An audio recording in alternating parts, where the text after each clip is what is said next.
Hello and welcome to the TNG Innovation Hacking Tour. My name is Thomas Endres and I want to take you on a little tour of our innovation hacking lab today. I think my face is a little bit weird. Let me fix that for you. Way better.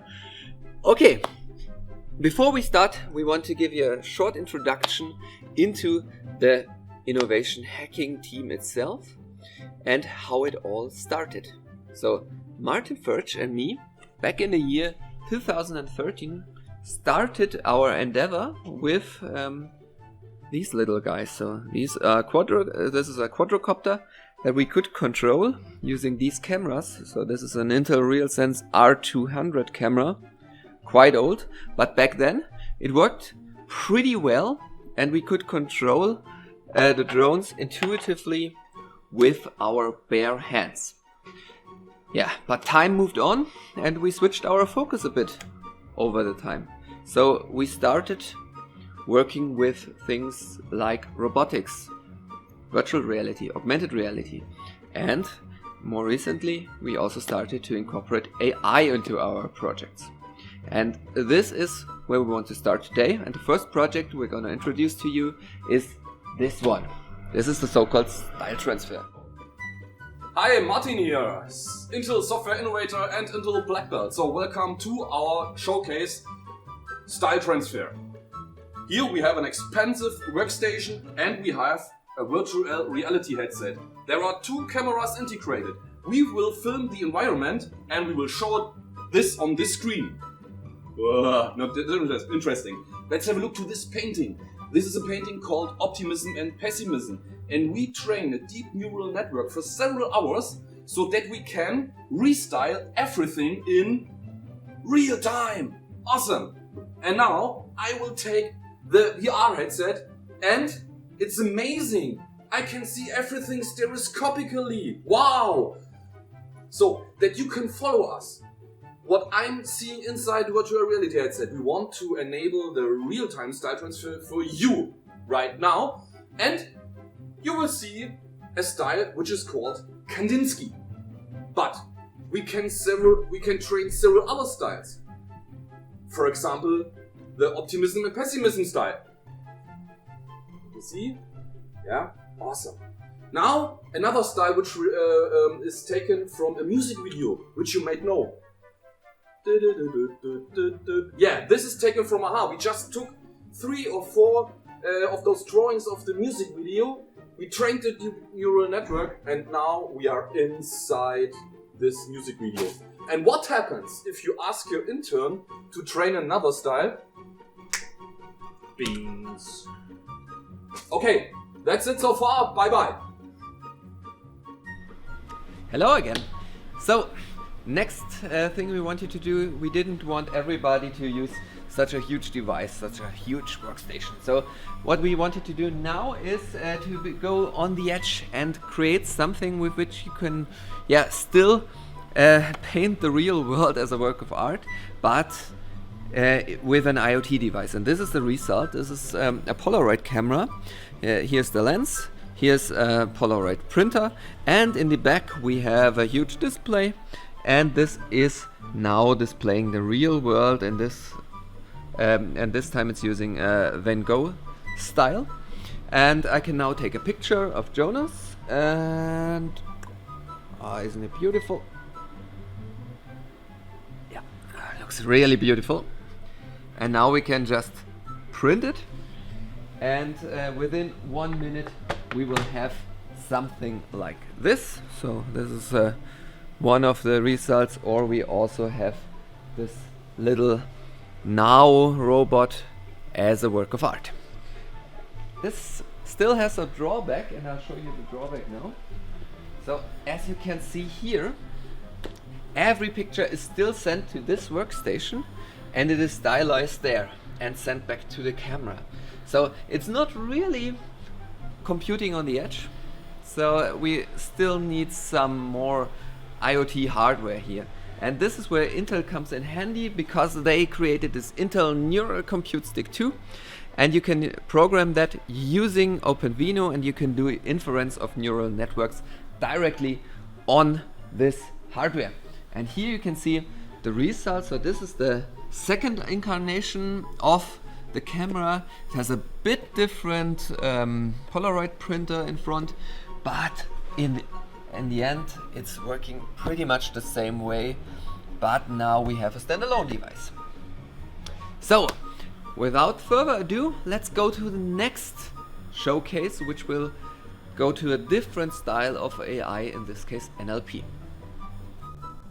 Alright, so the next thing that we're going to show you is an NLP showcase, and that's the Confluence Translator, and that's an affordable translation service for sensitive data. So the problem that we have here is that we, TNG, have most of our internal wikis written in German, and we have more and more non-native German people. So our solution to this is the Confluence Translator, and what this allows you to do is to translate basically any Confluence page. And here we have a beautiful German Confluence page about the neural style transfer, and you can see we have all the usual things. We have the headings, we have bold text, we have links, we have images in here, but it's in German. So what we want to do here is we're just going to click this little German flag and hit translate, and bippity boopity, it's all in English. So, and as you also can see here, it's not just like translating things word by word.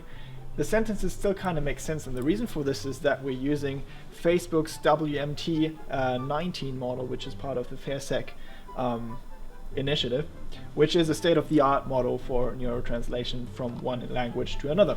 So another fun thing that we can do here is we can just have just translate things as we go on the fly. So I'm just going to type in this very interesting German text here and hit translate, and you're going to see this time around it's going to take a little bit longer, and that's because we did a little bit of cheating earlier. Actually, we already pre-translated that page, and that then got cached by the Confluence Translator. So this time it took a little while, and that's because we are doing all of the translation on a backend that can be either on the cloud or in your own data center. And in order to allow this, and I'm just gonna translate another page while I tell you all about it.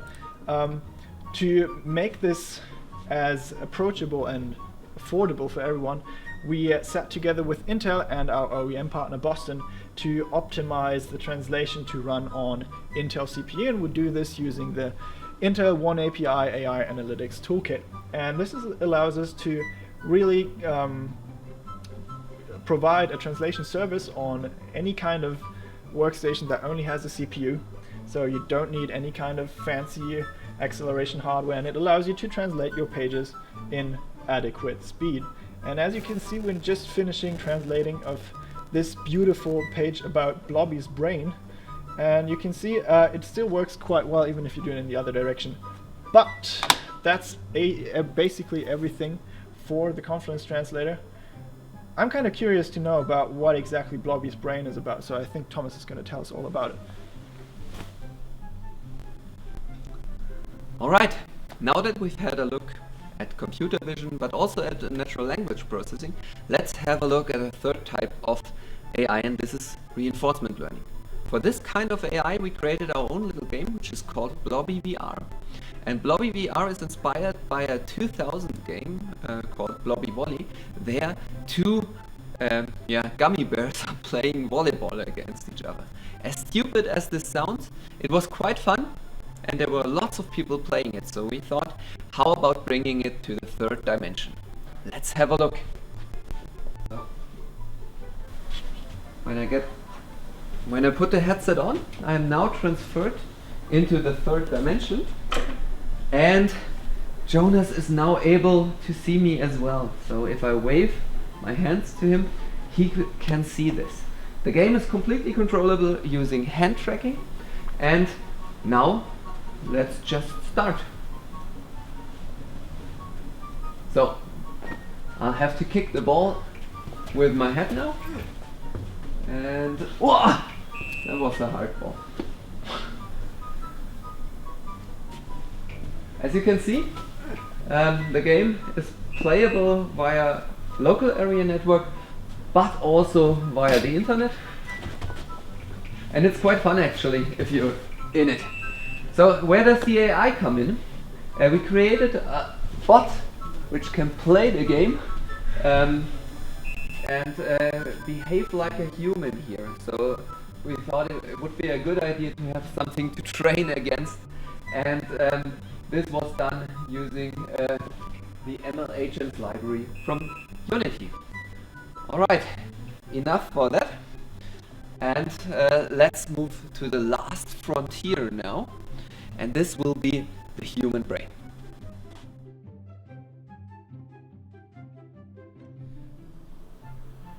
Yes, and just as Thomas mentioned, the last frontier is the human brain, because we've talked a lot about artificial intelligence, and now we want to talk about real intelligence, so the actual human brain.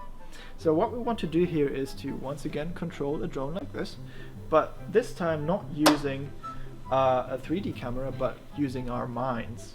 And for this we want to use a brain-computer interface, and what it basically does, it reads our brain waves and generates control signals from that to control a drone with it. And so we've tested out a bunch of different brain-computer interfaces. Here we have the emotive Epoch X, and here we have something that you might have seen on the CES 2020, which is the Next Mind that sits on the back of your head and kind of reads what's going on inside of your visual cortex. And then finally here we have the Open BCI, which is also an open source brain-computer interface / EEG initiative that allows you to easily monitor your brain waves, as you can see here on the screen. And so this is currently still a work in progress for us, and it turns out reading thoughts from what you can sense on the surface of your scalp is quite a bit of a challenge, so we're still on this, but stay tuned for cool results here. Anyways, we're gonna have a look at one last thing, a very last thing, and we're gonna revisit the deepfakes that you saw in the beginning. So let's have a look at that. Alright, so we got one last fun thing for you guys, and that's deepfakes. And as you can see right now, I'm not a deepfake, but I do have some weird green stuff around my face, and that's because the first thing that we're doing for deepfakes is actually doing a face detection. And in this instance, we're doing it with OpenCV. We have a beautiful face detector that runs entirely on the CPU, and that gives us a rough estimate of where my face is about right now. So now that we've done this, the next step is then to kind of find all the pixels that belong to my head, and we use this doing a head segmentation. So this is just another neural network that we have trained on identifying all the pixels of a human face, and as you can see, it works pretty well at just like roughly cutting off everywhere that's not my face. And we do this because we want to cut out the face, and this is one thing that we do with in-painting, and once again this can be done in OpenCV quite easily. And as you can see, my head is gone, pretty much an airhead at this point, and we do this because we don't want any residue of my old head in the deepfake. And so now that we've successfully removed my head, the final thing that we can do now is to simply take my head, put it in an autoencoder neural network, and that gives us a beautiful deepfake. And as you can see, once again we have Markus Söder in the house, who's the Bavarian Prime Minister, I think. Yes, he is. But of course we don't only have Markus Söder here, we have quite a few other faces as well, and we're just going to switch through them right as we go. Yes, so now I am Dr. Harald Lesch. The German peeps around among you might know him. He's a famous German TV guy. Let's just switch through a couple more. Right here we have Sade Chomsky, who is obviously a woman, so deepfakes work both ways. You can definitely do gender swapping with this. And we're just going to cycle through a couple more faces here. You can see it works pretty well, and what it actually does is it has learned to break down my face to, well, basically the facial expression. Oh Jesus, can we have another face? I don't like that one too much. It has learned to break down my face to the basic facial expressions and orientations and all of those metadata of my face, and then to translate that to a different face, like in this case Angela Merkel. And this is basically what a deepfake does, and we managed to do this in real time on a live video stream, as you can see it right now. And I think that's pretty much everything that we have to say for now. So we're gonna give it back to live Thomas and Martin and Jonas in the Zoom call. Thank you. Merkel out.